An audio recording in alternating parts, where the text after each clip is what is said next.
World trade organisation की Geneva में हुई बैठक में अमेरिका और यूरोपीय देशों ने भारतीय किसानों को दी जाने वाली एग्रीकल्चरल सब्सिडी का विरोध किया है। इसे रोकने के लिए अमेरिका और यूरोप ने पूरी ताकत झोंक दी है। भारत ने भी इस मुद्दे पर ताकतवर देशों के आगे झुकने से इनकार कर दिया है।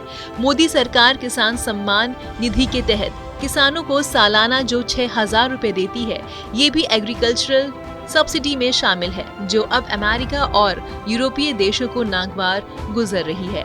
हालांकि भारत ने ताकतवर देशों के दबाव के बावजूद एग्रीकल्चरल सब्सिडी को खत्म करने से इनकार कर दिया है।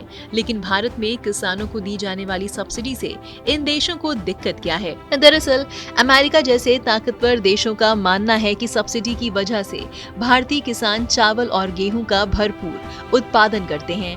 इसकी वजह से भारत का अनाज दुनिया भर के बाजार में कम कीमत में मिल जाता है। अमेरिका और यूरोपीय देशों के अनाज की कीमत ज्यादा होने की वजह से विकासशील देशों में इसकी बिक्री कम होती है।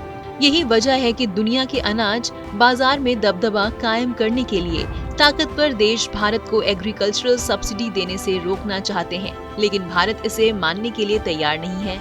WTO की बैठक से पहले 28 अमेरिकी सांसदों ने राष्ट्रपति जो बाइडेन को चिट्ठी लिखकर भारत के खिलाफ WTO में मुकदमा करने की मांग की थी। इन सांसदों ने भारत सरकार पर किसानों को तय नियम से ज्यादा सब्सिडी देने का आरोप लगाया था।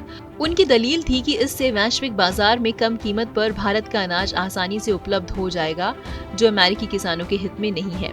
वर्ल्ड ट्रेड ऑर्गेनाइजेशन में भले ही अमेरिका और ताकतवर यूरोपीय देश भारत जैसे विकासशील देशों के किसानों को सब्सिडी देने से मना कर रहे हों, लेकिन खुद अमेरिका अपने देश के समृद्धि किसानों को सब्सिडी देने में दूसरे देशों से कहीं आगे है।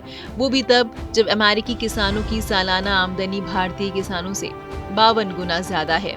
सब्सिडी को लेकर अमेरिका के दोहरे रवैये को इस तरह से समझा जा सकता है कि साल 2020 में अमेरिका में एक किसान को औसतन 17 लाख रुपए की सरकारी सब्सिडी मिली थी, जबकि भारत में एक किसान को सालाना 16,821 रुपए तक की सरकारी मदद दिए जाने का प्रावधान है। इस पूरे मामले पर भारत को अपने परंपरागत दुश्मन चीन का साथ मिला है।